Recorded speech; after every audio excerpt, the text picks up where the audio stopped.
Hello students, आप लोग देख रहे हैं YouTube channel mathematics education centre.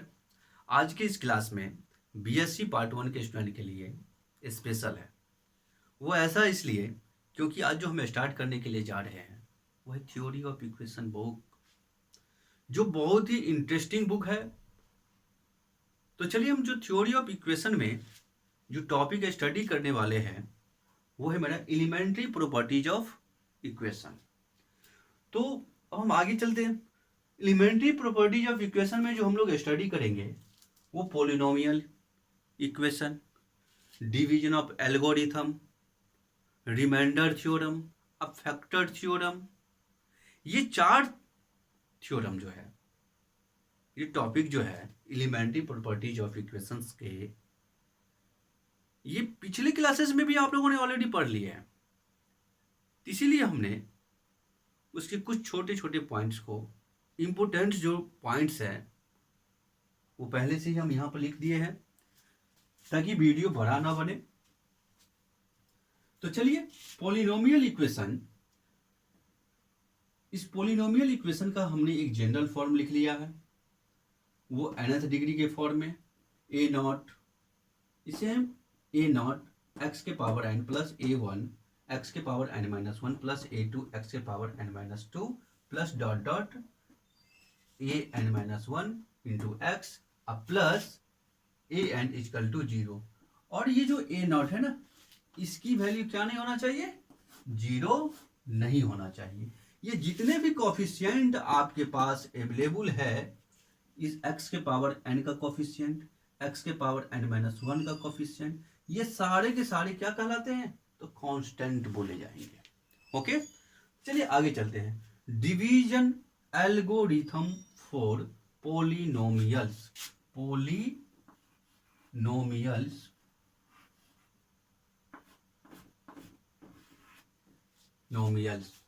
तो इसमें क्या है ना, एल्गोरिथम थ्योरम मेनली जो है ना वो डिवीजन है।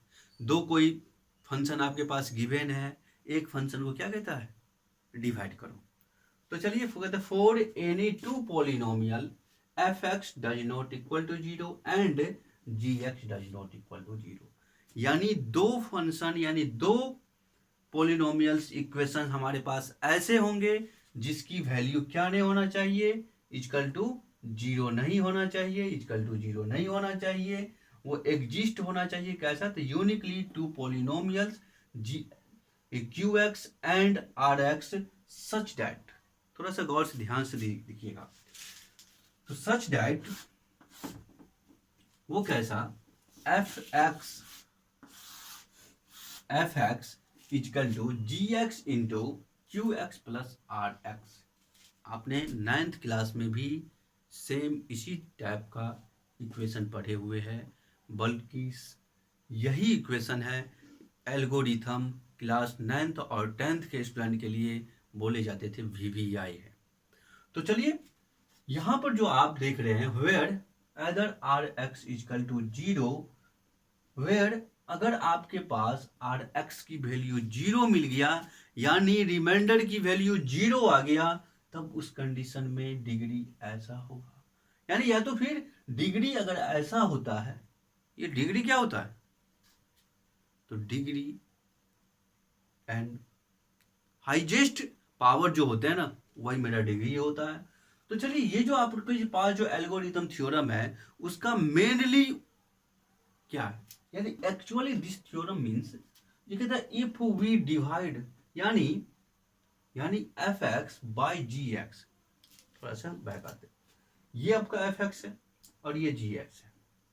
एफ एक्स को डिवाइड करेगा कौन सा फंक्शन, तो जी एक्स। तो actually means f x, we divides f x by g x, then q x is quotient and r x is remainder. ये तो बिल्कुल सही है।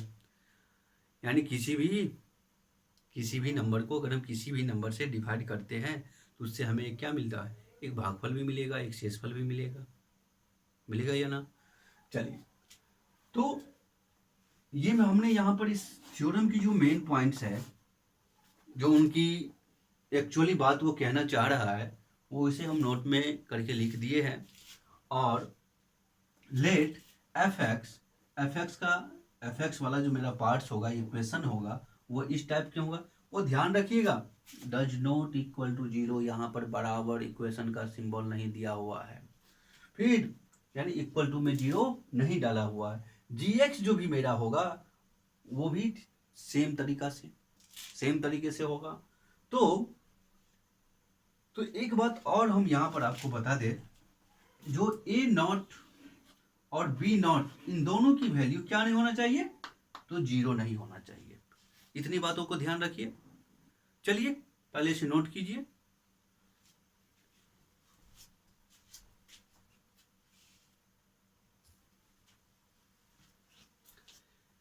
तो यहां तक तो हमको समझ में आ गया। इस इक्वेशन में, एल्गोरिथम थ्योरम में, एक बहुत ही कॉमन पॉइंट छुपा हुआ है। वो क्या? जैसा कि हमारे पास a नॉट और b नॉट की वैल्यू 0 नहीं होना चाहिए, तो यहाँ पर जिसका जो डिग्री है वो n है और इसका जो डिग्री है m है। यानी f(x) का डिग्री मेरा n है और gx का डिग्री मेरा m है। तो ये m और n कुछ कंडीशन को बनाते हैं। वो कंडीशन क्या है? केस फर्स्ट में हमने यहाँ पर बताया कि जो इफ n की जो वैल्यू है वो m की वैल्यू n और n, फिर समझ, केस फर्स्ट जो है आपका इफ कहता है n लेस देन m, यानी n की वैल्यू छोटा होना चाहिए किससे? तो m की वैल्यू से। तो इस कंडीशंस में आप हमको ये बता सकते हैं, कह सकते हैं, या भी उस इक्वेशंस को आप ये लिख सकते हैं, f x is equal to g x into f x plus में एफ एक्स। सो डैट, ऐसा इसलिए होता है क्योंकि आपका जो क्यूसेंट होता है वो, उसकी जो वैल्यू है वो 0 हो जाएगा। और ये जो आपका जो आर एक्स यहाँ पे जो लिखते हैं ना, आर एक्स, ये आर एक्स की जो वैल्यू होता है वो आपका एफ एक्स की वैल्यू के बराबर होता है, एफ एक्स की वैल्यू के बराबर होता है। तो यहाँ पर हमने यहाँ लिख दिया है जो and r x is equal to f x. दूसरा केसेस ये बताते हैं कि जो if n greater equal m, यानी एम की वैल्यू एन के वैल्यू के बराबर हो। फिर से समझिए, एफ एक्स का डिग्री जी एक्स का डिग्री दोनों बराबर हो जाए, या फिर एफ एक्स का डिग्री जी एक्स के डिग्री से बड़ा हो। तो इस केसेस में क्या होते हैं? ये जो केसेस है ना, इसी केस को आप लोग क्लास 9th और 10th में स्टडी कर चुके हैं। तो ये जो हमारे पास कंडीशन देते हैं तो we divide f x by g x. तो मैनुअली रूप से ये हो गया ना, अगर हमारे पास एफ एक्स का डिग्री और जी एक्स के डिग्री से छोटा पड़ता है तो डायरेक्ट मेरा जो वैल्यू होगा आर एक्स उतना ही होगा जितना कि फंक्शन है एफ एक्स है।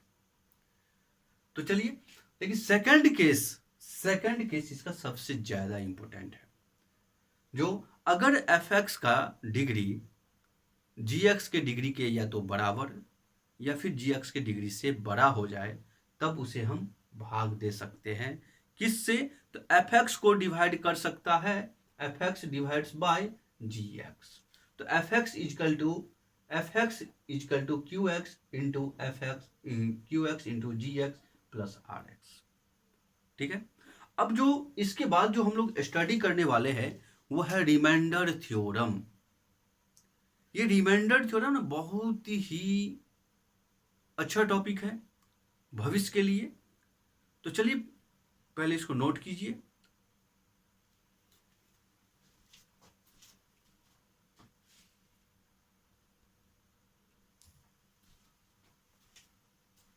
तो चलिए, यहां तक समझ में आया हो तो जरूर बताइएगा कमेंट करके।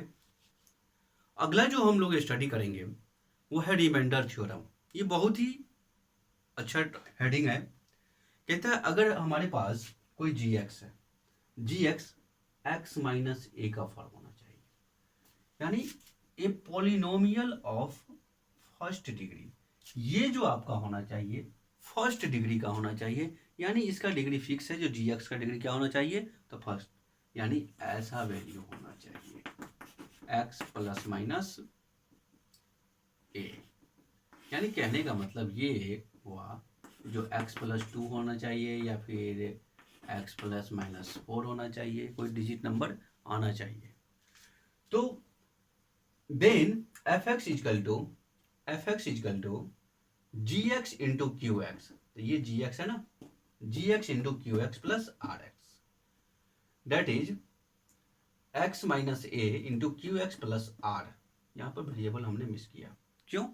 क्योंकि अगर आर एक्स की वैल्यू आर हो, यानी रिमाइंडर आर हो, यानी ये जो रिमाइंडर की जो वैल्यू है होगा, शेष फल जो होंगे हमारे, वो कांस्टेंट के फॉर्म में आए, where r is a constant.